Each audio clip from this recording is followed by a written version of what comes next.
We have two speakers. I will introduce Brian Horowitz.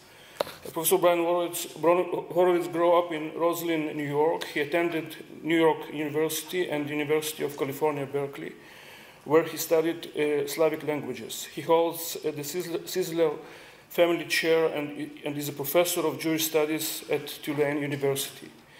He is a recipient of many major awards, including Yad Nadiv, Lady Davis, Alexander von Humboldt, and Fulbright. He is the author of 6 books that include Vladimir Zhabotinsky's Russian Years, Russian Idea, Jewish Presence, Empire Jews, and Jewish Philanthropy and Enlightenment in the Late Tsarist Russia. He is presently working on the radical right-wing Zionism in the Mandate period. In early time, he was a scholar of the poet Alexander Pushkin, as well as Russian intellectual history. In recent days, he has been published in popular newspapers such as Jerusalem Post, Times of Israel, Mosaic, and the Jewish Review of Books. In addition to his 60 original articles, he has written about 100 book reviews for journals in Israel, Germany, Russia, and the United States. And his topic today is the rise of Yiddish before the Kulturlige, Yiddish in Russian Jewish philanthropic organizations from 1905 until 1970. Thank you, Rafi, for the introduction. Yiddish in St. Petersburg at the turn of the 20th century was on a path as a legitimate and highbrow language. Simeon Dubnov called the process from jargon to nationalism. But it was more than that. As the work by the indomitable Gennady Estreich, among others, has shown, Yiddish is not only a vehicle for literature, but was becoming a language of intellectual exploits of all kinds. In that context, intellectuals and members of a growing middle class used it to communicate with each other, and not only with the lower elements, In some cases, more than you might think, Yiddish was used to promote a liberal agenda. What I mean will become clear. This paper is part of a larger claim that a professional, educational, and philanthropic elite used Yiddish in addition to Russian in the early years of the 20th century for high culture and secular education. The struggle to legitimize Yiddish in the early years of the 20th century is exemplified in many places, but also in the St. Petersburg Center of the Society for the Promotion of Enlightenment Among the Jews of Russia, which I spent many years studying. A coalition that included so-called Jewish populists, incumbent nationalists, and some socialists, Pinchas Marek, Shaul Ginsberg, Mikhail Kreinin, Yisrael Zinberg, among others, opposed the notables, Baron Horace Ginsberg, and the advocates of integration, Leon Bramson and Maxime Benaver. To this group also belonged individuals who either felt close to Zionism or advocated the revival of Hebrew, such as Leib Katznelson in the old generation and David Ginsberg among the younger people. To understand how Yiddish came to the forefront in 1905, one has to know some background. The Society for the Promotion of Enlightenment Among the Jews of Russia was the oldest philanthropic and independent Jewish institution in Russia, established in 1863 by Baron Horace Ginsberg. He remained head of the organization until his death in 1909. Ginsberg enjoyed influence among high officials and business elite and international players, who's himself very Russia's wealthiest Jew, you'll know, and got most of his wealth from the sale of alcohol, mining interests, banking, and so on. In the early 1890s, so it's 1863, now it's like 1890. Okay, in the 1890s, a young generation of intellectuals in St. Petersburg and Moscow joined the OPR. This group was made up, among others, by Benaver, Bramson, Brutzkus, Yuli Brutzkus, and Alexander Braudot. They made its mark trying to transform Jewish schools, traditional Jewish schools, into these like modern Jewish elementary schools. And this is a radical focus, a change of focus to the OPR, which earlier had just tried to create an elite by giving scholarships to Jews who wanted to attend higher universities. While hoping at first to establish private Jewish schools, including schools for girls, the newly formed OPR School Commission, they made their own commission, decided to involve itself with reforming Talmud Torah schools. At the time, Talmud Torah schools were akin to halfway houses, if you know what that means, where the children of the poor and orphans received what passed for an education. Although at first glance, one would hardly consider a Talmud Torah school appropriate, nonetheless, these educators, actually lawyers by profession in St. Petersburg, believed that Talmud Torah schools could be radically reformed and made into model schools. Talmud Torahs had unmistakable advantages. First, these schools were financed and organized by the Jewish community, and they had deep roots in Jewish life, which is always a problem for the modernists, right? There was imposing from above. So they had deep roots in Jewish life, and it was a huge plus because the OPR was perceived as being far away in St. Petersburg. Pale settlement here, St. Petersburg there. In addition, Talmud Torah schools were a rare institution able by law to offer both secular and religious subjects, made it special. Which was not true about the Heder, which was prohibited. Okay. Therefore, although it was viewed as a school of the lowest and most unfortunate in society, potentially it could be transformed through an infusion of money and reorganize its curriculum and the hiring of new teachers. So to create this whole system of new schools.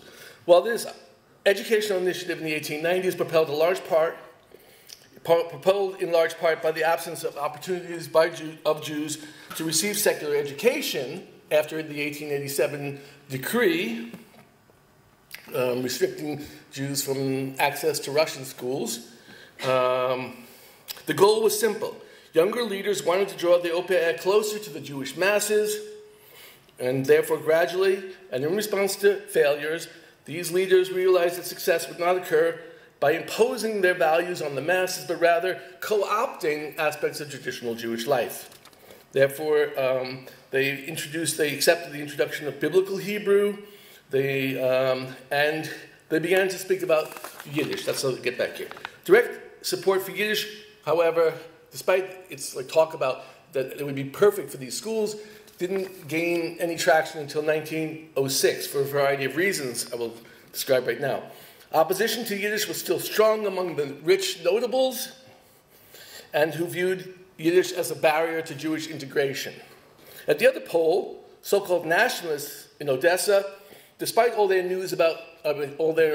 noise about educational reform in 1902, if you know the whole debate in 1902 in Odessa, were adamant that Jewish national development had to become through Hebrew and Russian rather than Yiddish.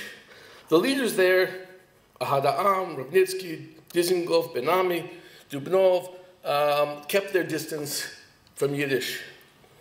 Equally important, Chaim Fialkov, someone should write a biography, the main educational expert in the society, and the society's head school inspector was hostile to Yiddish as a suitable language for modern schools.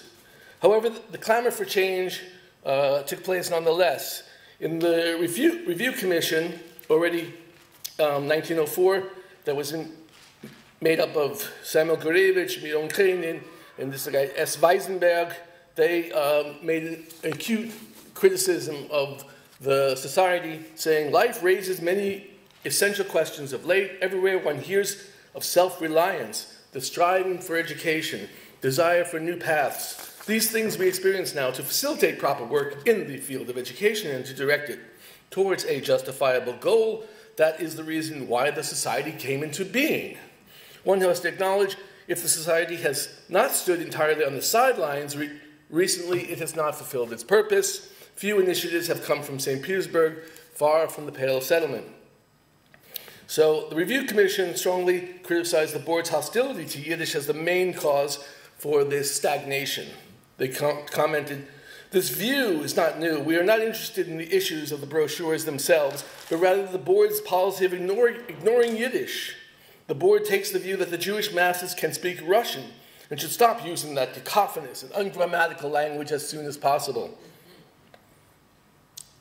The question belies a profound tragedy. Which of the three languages do our masses really speak? Only for a people that lives in such abnormal circumstances can such an absurd question be possible. According to the Review Commission, only 12% of school-aged children knew Russian. The vast majority of Jews began working at a young age and never had the chance either to speak Hebrew or learn Russian well. Their native and only functional language was Yiddish. Therefore, the Review Commission's members argued, quote, "It is unforgivable now to close one's eyes to reality and ignore the true situation. The sooner the board reverses its prohibition on Yiddish, the sooner it will address the needs of real life.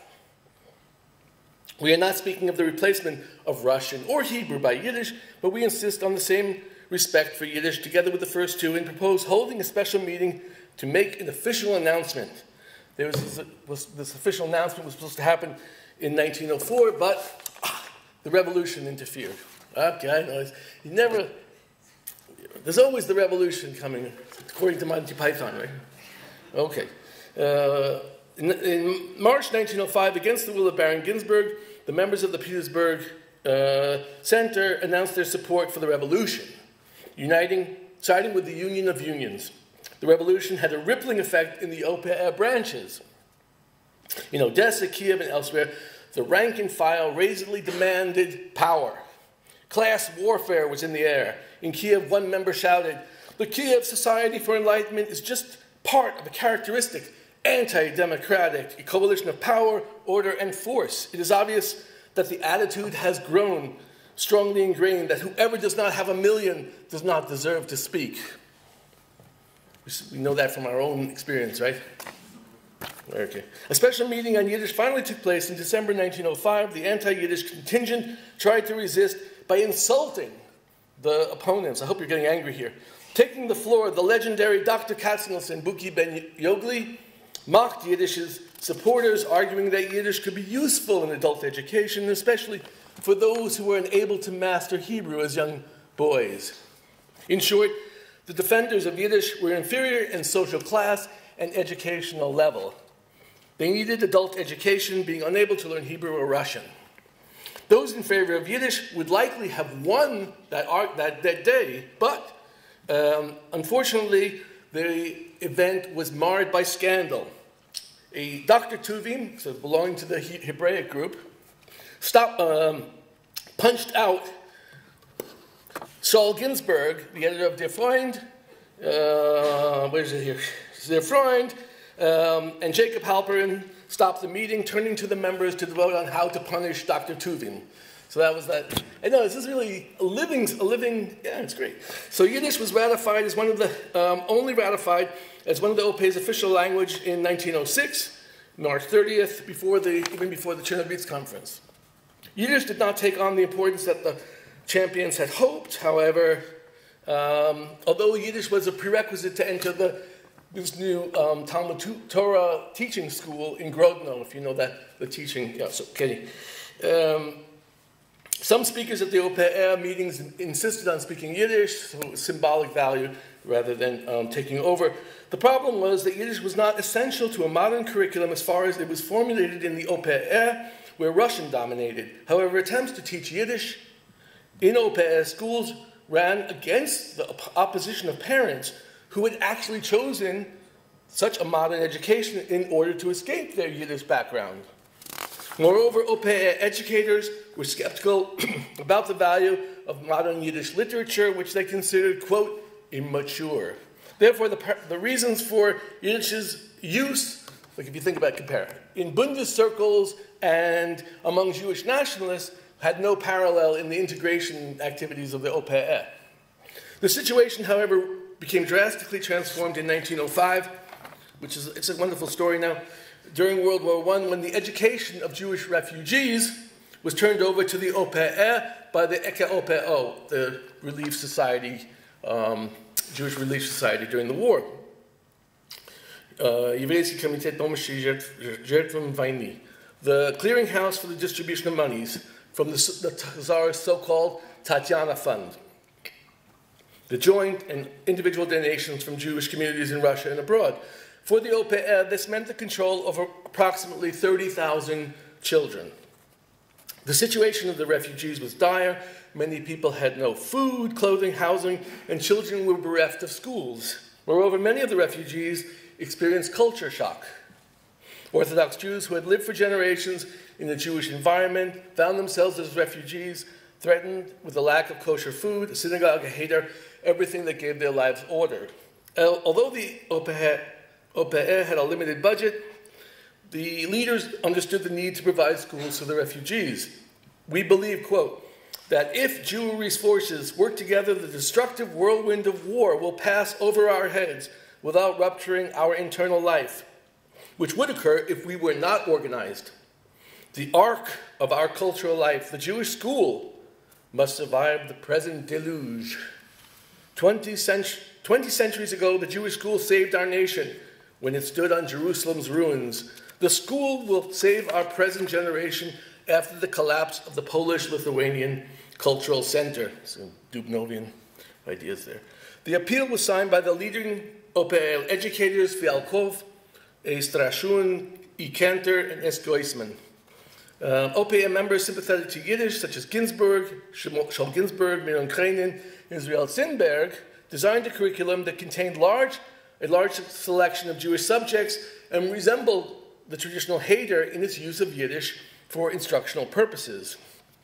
Quote, the board is convinced that the Jewish school must replace the national environment which the children of refugees lost when they left their homes and faced the alienating and denationalizing influence of their new environment. The refugees were sent all to Siberia, all through central Russia, right? OPL leaders announced, quote, concerning the language of instruction besides Hebrew and Yiddish, as subjects in their own right, all the other subjects in the school for refugees will be taught in Yiddish. In addition to general considerations about the significance of using one's native language in teaching, native language, one should also keep in mind that even at home, these shtetl children did not attend normal schools. They studied in heders where they acquired knowledge of Hebrew, but they are total beginners when it comes to learning. They have not, and secular subjects. They have not been prepared for schools. They do not even know how to study. We have to teach them how to pay attention, and we have to teach them discipline. The heder in which they studied independently did not teach these things. Children of various ages are coming to the school for refugees, therefore one has to use Yiddish for different ages. Okay, like how much condescension do you expect from one paragraph like that? These guys, everyone learned from this, right? Do not treat your subjects or whatever, the people you're trying to educate as if they knew nothing. Okay, anyway. So nonetheless, OPE educators promoted rapid learning, promoted Yiddish. They tried to mimic the heder by permitting children as young as 6 into the school and giving them 26 to 27 hours per week of instruction in the younger classes and up to 36 hours for the older ones.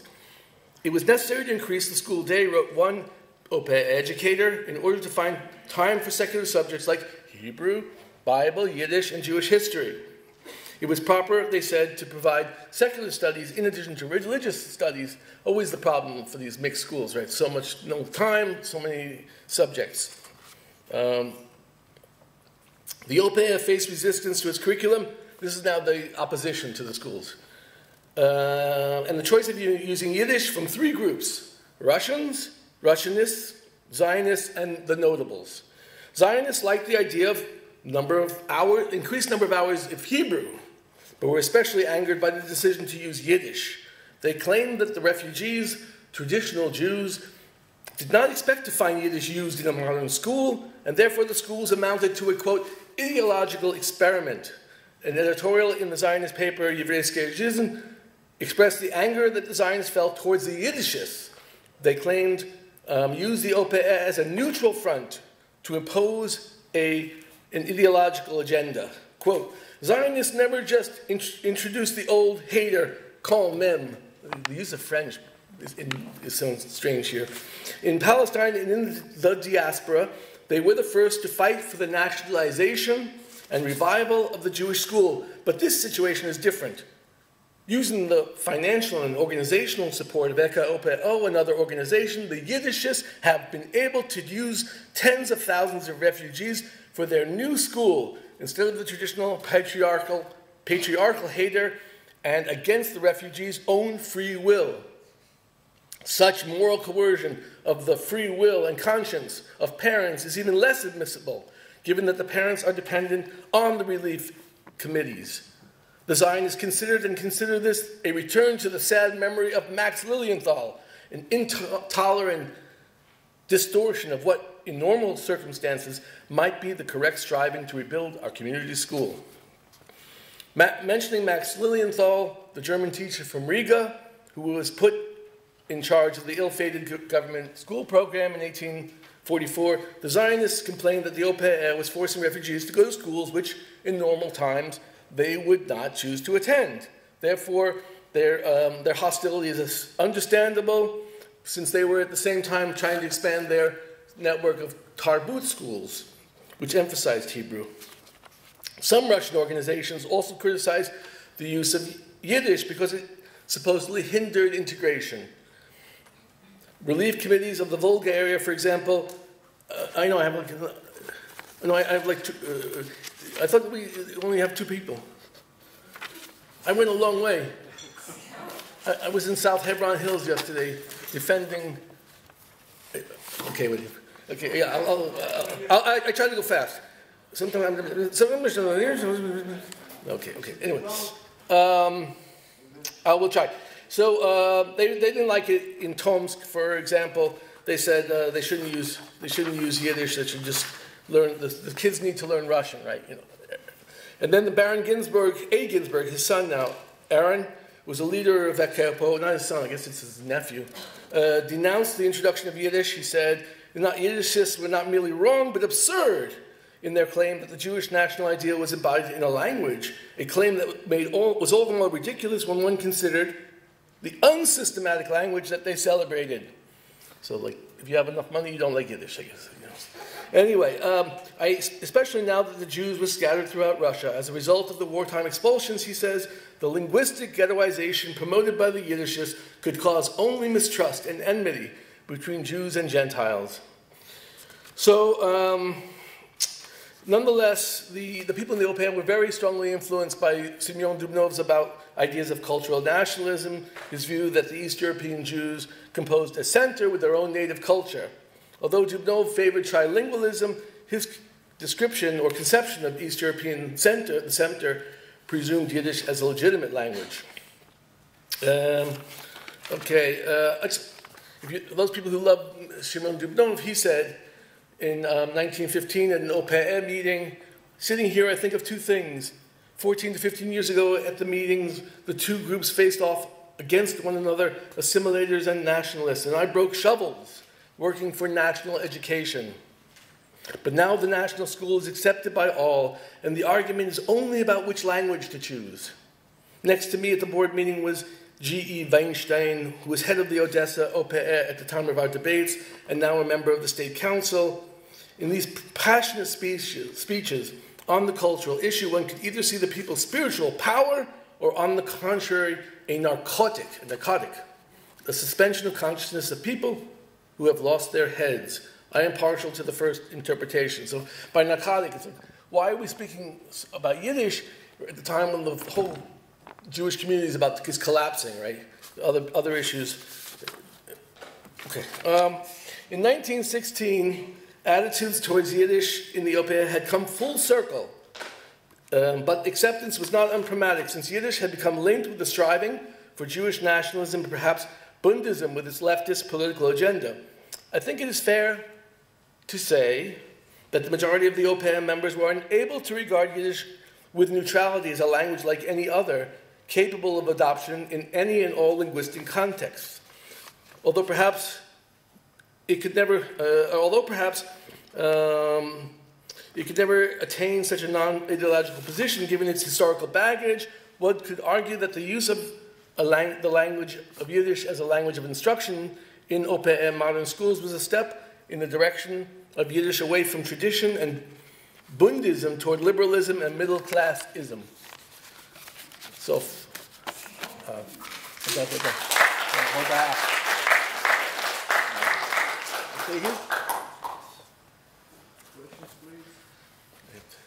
Mark, Captain, please.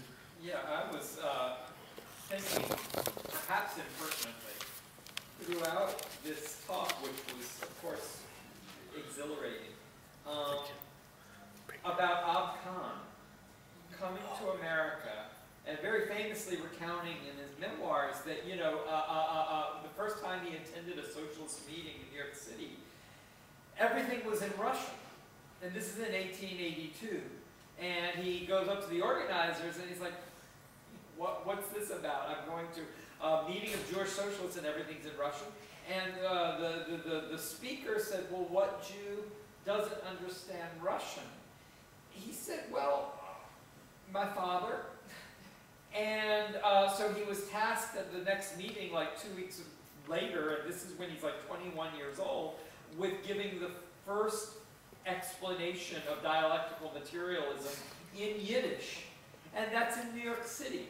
And the takeaway from this is that New York is actually the first city to successfully create an infrastructure in Yiddish that becomes a model for places like Warsaw and other places. And I wonder, is there any awareness of the American scene in these debates in terms of Jewish education?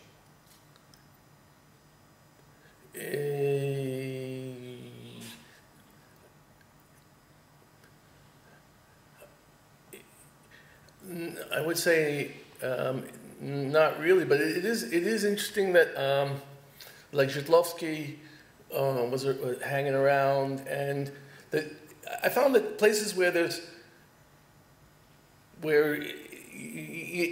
Yiddish it's not being accepted, and then that there's where the circles are smaller, that you can have a leader who can have a much bigger impact of what language should be used than in places with a large Jewish population. So it sort of makes sense that it would get its start from in the Amolam groups and in other places with this very interest with this like Yiddish circles and people getting interested and forming and reading books and writing books, and then the Yiddish press just takes off, right? Just millions of people. So this, yes. The older people from Vilna would always reiterate the fact that unlike other cities. Excuse me, we cannot. Sorry? We cannot hear you. The older people from Vilna. Like us, say it. Yeah. That's my joke. Well, not all of them, but many of them pride themselves, it's a problem being repeated very often. Most of them are not around anymore, but still. That Vilna, unlike other important large city centers of East European Jewry, was not socioeconomically stratified with regard to Yiddish. The rich people of Vilna were supportive of Yiddish culture in Yiddish, and they liked the language. So my question is, when does it start? Right? Because it probably starts around the time that you are covering. Right? That's a question of... Yeah. I mean, I'm comfortable with my level of knowledge of the historiography that Yiddish developed as a profane language of from its Saint Arena to lower level translations, and so it reached. It was kind of highbrow, but at the same time the readership was in the middle low, but people, both Yeshiva Bocherim and women readers, if you genderize like that. So we're gaining this, and that in general, it came to Shalom Aleichem to really make the push to the higher Yiddish as a status language. But so I'm not surprised I think what you say fits the idea, except that it was happening probably earliest in Vilna if you have a class of people who are wealthy and would be Russified in other situations, who are making Yiddish into a language that's that's being used by all levels and get financial support from all levels. That sounds realistic to me.